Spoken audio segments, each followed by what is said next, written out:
Tamil Nadu രാഷ്ട്രീയത്തെയും cinema ലോകത്തെയും ഒരുപോലെ പിടിച്ചുലച്ച കരൂർ ആൾക്കൂട്ട ദുരന്തത്തിൽ നിർണായക നീക്കവുമായി CBI. തമിഴക വെട്ടറി കഴകം അധ്യക്ഷനും നടനുമായ വിജയെ കേന്ദ്ര അന്വേഷണ ഏജൻസി ഡൽഹിയിൽ വിളിച്ചുവരുത്തി മൊഴിയെടുത്തു. 5 മണിക്കൂർ നീണ്ടുനിന്ന മാരത്തൺ ചോദ്യം ചെയ്യലാണ് CBI ആസ്ഥാനം സാക്ഷ്യം വഹിച്ചത്. സെപ്റ്റംബർ 27 നടന്ന ദുരന്തവുമായി ബന്ധപ്പെട്ട് 31 ചോദ്യങ്ങളാണ് അന്വേഷണ സംഘം വിജയ്ക്ക് മുന്നിൽ വെച്ചത്. ചോദ്യം ചെയ്യൽ നടപടികൾ പൂർത്തിയായ ശേഷം വിജയുടെ അഭിഭാഷക സംഘം മൊഴിയുടെ പകർപ്പുകൾ വിശദമായി പരിശോധിച്ചു. സുപ്രധാനമായ പല വെളിപ്പെടുത്തലുകളും വിജയ് നടത്തിയതായാണ് സൂചന. ദുരന്തത്തിന്റെ പൂർണ്ണ ഉത്തരവാദിത്വം പ്രാദേശിക ഭരണകൂടത്തിനാണെന്നാണ് വിജയ് CBIക്ക് നൽകിയ മൊഴി. പരിപാടി സംഘടിപ്പിക്കുന്നത് സംബന്ധിച്ച എല്ലാ വിവരങ്ങളും മുൻകൂട്ടി അധികാരികളെ അറിയിച്ചിരുന്നു.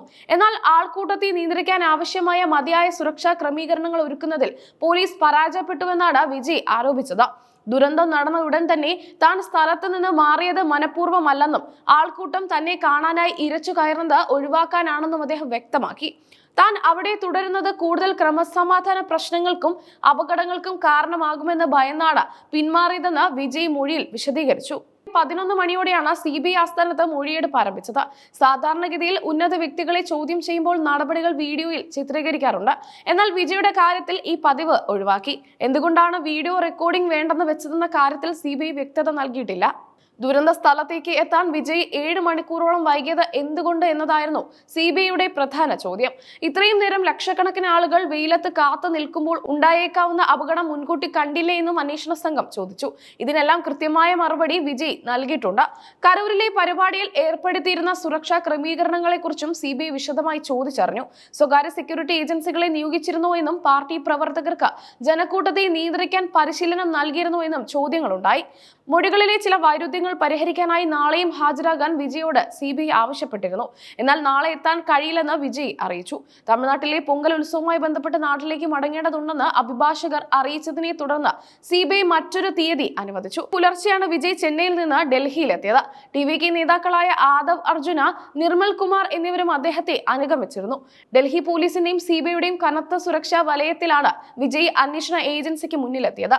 കഴിഞ്ഞ ദിവസം പണയൂരിലെ TVK ആസ്ഥാനത്ത് CBI മിന്നൽ പരിശോധന നടത്തിയിരുന്നു. വിജയുടെ തിരഞ്ഞെടുപ്പ് പ്രചാരണ വാഹനം CBI കസ്റ്റഡിയിലെടുത്തത് വലിയ വാർത്തയായിരുന്നു. ഈ വാഹനത്തിലെ രേഖകളും ലോഗ് ബുക്കുകളും പരിശോധിച്ച ശേഷമാണ് വിജയെ ചോദ്യം ചെയ്യാൻ വിളിച്ചത്.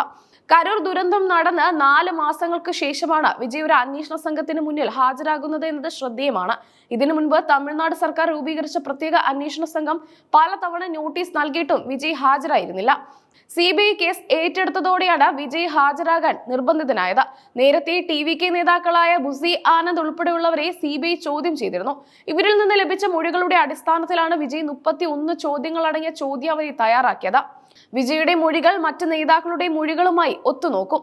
സെപ്റ്റംബർ 27 വൈകിട്ട് തമിഴ്നാടിനെ നടുക്കിയ ദുരന്തമാണ് കരൂരിൽ അരങ്ങേറിയത്. വിജയുടെ രാഷ്ട്രീയ പാർട്ടിയായ TVKയുടെ മഹാസമ്മേളനത്തിനിടെ ഉണ്ടായ തിക്കിലും തിരക്കിലും പെട്ട 41 പേരാണ് മരിച്ചത്. മരിച്ചവരിൽ ഭൂരിഭാഗവും സ്ത്രീകളും കുട്ടികളുമായിരുന്നു. ഉച്ചയ്ക്ക് 1 മണിക്ക് എത്തുമെന്ന് അറിയിച്ചിരുന്ന വിജയ് വൈകിട്ട് 7 മണിക്കാണ് വേദിയിലെത്തിയത്. കനത്ത ചൂടിൽ മണിക്കൂറുകളോളം ഭക്ഷണവും വെള്ളവും ഇല്ലാതെ കാത്തുനിന്ന ജനങ്ങൾ വിജയ് എത്തിയതോടെ ആവേശഭരിതരാകുകയും ബാരിക്കേഡുകൾ തകർത്ത് മുന്നോട്ട് കുതിക്കുകയുമായിരുന്നു.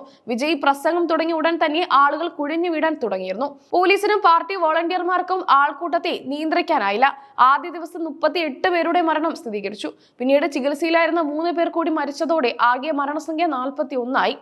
ഈ ദുരന്തത്തിൽ വിജയ്ക്കെതിരെ മനഃപൂർവ്വമല്ലാത്ത നരഹത്യക്ക് കേസെടുക്കണമെന്ന് ആവശ്യപ്പെട്ട് വ്യാപകമായ പ്രതിഷേധം ഉയർന്നിരുന്നു.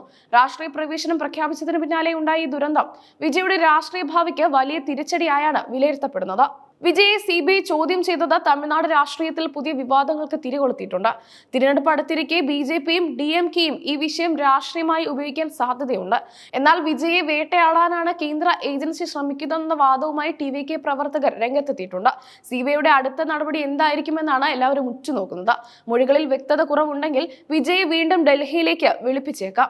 കരൂർ ദുരന്തബാധിതർക്ക് നീതി ലഭിക്കണമെന്നാവശ്യപ്പെട്ട് വിവിധ മനുഷ്യാവകാശ സംഘടനകളും രംഗത്തുണ്ട്.